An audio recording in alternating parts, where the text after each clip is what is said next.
ఈ దినవాక్య ధ్యానాంశం, మన బ్రతుకులో క్రీస్తు ఉన్నాడా? ఆఫ్రికా ఖండానికి గాంధీజీ వెళ్ళినప్పుడు ఎవరో నూతన నిబంధన గ్రంథాన్ని తనకిచ్చారు. గాంధీజీ ఆ నూతన నిబంధన గ్రంథాన్ని చూస్తున్నప్పుడు అనేక పర్యాయములు దేవుని రాజ్యం సమీపించి ఉన్నది, మారు మనసు పొందిడనే మాటలు చదువుతూ ఉంటే తనకు అర్థం కాలేదు. దేవుని రాజ్యం అంటే ఏమిటి? దేవుని రాజ్యం స్వతంత్రించుకోవడం అంటే ఏమిటి? మారు మనసు అంటే ఏమిటి? వీటి అర్థం తెలుసుకోవాలని తలంచి ఆఫ్రికాలో తాను ఉంటున్న స్థలం దగ్గరలో ఒక సంఘం ఉంటూ వెళ్ళాడు. ఆ మందిరానికి వెళ్ళి, నాకు బైబిల్లో కొన్ని ప్రశ్నలు ఉన్నాయి, ఆ ప్రశ్నలకు జవాబులు కావాలి, మీ పాస్టర్ గారిని కలుసుకోవచ్చా అని అడిగాడు. ఆ విధంగా అడిగినప్పుడు గేటు దగ్గర బైబిల్ పట్టుకుని ఉన్న ఒక క్రైస్తవుడు ఇచ్చిన సమాధానం, ఇది తెల్లవాళ్ల సంఘం, నువ్వు నల్లవాడివి, ఆ వీధి మూలాన నల్లవాళ్లకు ఒక సంఘం ఉంది, అక్కడికి వెళ్ళు, అక్కడున్న నల్ల పాస్టర్ నీకు సమాధానం చెప్తాడని అన్నాడట. అప్పుడు గాంధీజీ ఇంత శ్రేష్టమైన పరిశుద్ధ గ్రంథాన్ని చేతపట్టుకుని, ఇందులో చెప్పబడిన శ్రేష్టమైన క్రీస్తు బోధనను వల్లిస్తున్న మీలోనే నలుపు తెలుపనే తారతమ్య భేదాలా, మీ మతము నాకు వద్దని చెప్పి వచ్చేసాడట.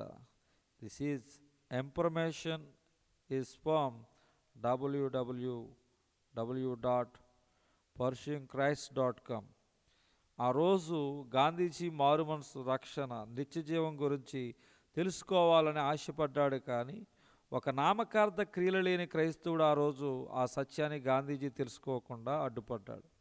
గమనించండి, మనం ఈరోజు ఎక్కడ పనిచేస్తున్నామో, ఎక్కడ నివసిస్తున్నామో అక్కడ మనము క్రైస్తవ క్యాలెండర్ లేదా క్రైస్తవ వాక్యాలు పెట్టుకోవచ్చు. కానీ మన బ్రతుకులో క్రీస్తు లేకపోతే, మన నటనా జీవితం వలన ఎంతోమంది దేవునికి దూరం అయిపోతారు. ఓ మందిరములో వాక్య పరిచర్య చేసిన పాస్టర్ గారి దగ్గరకు ఓ వ్యక్తి నెమ్మదిగా నడుచుకుంటూ వెళ్ళి, పాస్టర్ గారు, ఈరోజు మీరు చెప్పిన సందేశం అద్భుతం, ఈ సందేశం నా జీవితాన్ని మార్చేసింది అని చెప్పాడట. అప్పుడు పాస్టర్ గారు ఎంతో సంతోషించయ్యా, మీరు మొదటిసారిగా వచ్చారా అని అడగగా, అవునయ్యా, నేను మందిరానికి మొదటిసారిగా వచ్చానని బదులిచ్చాడు.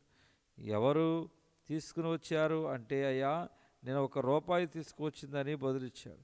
పాస్టర్ గారు ఆశ్చర్యపడి, రూపాయి తీసుకురావటం ఏంటి, కొంచెం అర్థమయ్యే విధంగా చెప్తారా అని అడిగితే, అయ్యా, మీ గురించి, మీ బోధన గురించి, మీ సంఘం గురించి నాకు నా స్నేహితులు చెప్తూ ఉండేవారు. నేను పెద్దగా పట్టించుకునేవాడిని కాదు. నేను ఒక బస్సు కండక్టర్ని. ఈ వారం నా బస్సులోనే మీరు ప్రయాణం చేశారు. మీరు చాలా యథార్థత కలిగిన సేవకులని, నీతిగా జీవిస్తున్నారని చాలామంది చెబుతూ ఉంటే, నిజమేనా, ఒకసారి పరీక్షించి చూద్దామని కావాలని మీకు ఇవ్వవలసిన దానికి బదులుగా ₹1 ఎక్కువ ఇచ్చాను. అప్పుడు మీరు ఏం చేస్తారని పరిశీలిస్తుండగా, మీరు దిగవలసిన స్టేజీ వచ్చినప్పటికీ దిగకుండా నా దగ్గరకు గబగబా వచ్చి పొరపాటున నాకు ₹1 ఎక్కువ ఇచ్చేశారని చెప్పి నా రూపాయి నాకు తిరిగి ఇచ్చేశారు. ఆ రూపాయి నన్ను మందిరానికి తీసుకుని వచ్చింది. ఆ రూపాయి మీ యథార్థత ఏమిటో తెలియచేసింది. మనం ఎంత ఆత్మీయముగా కనిపిస్తున్నా మన జీవితములు క్రీస్తును చూపించకపోతే మనల్ని చూసిన వారు క్రీస్తుని విశ్వసించలేరు. మనం దేవుని ప్రేమను క్రియల్లో చూపించలేనప్పుడు, యథార్థతను కనబరిచినప్పుడే అనేక మంది క్రీస్తు చెంతకు చేరతారని సత్యము మర్చిపోవద్దు. క్రియలు లేని విశ్వాసము మృతం. యాకోబు పత్రిక 2వ అధ్యాయము 17వ వచనం. ఈ దినవాక్య ధ్యానం దేవుడు దీవించునుగాక. ఆమేన్.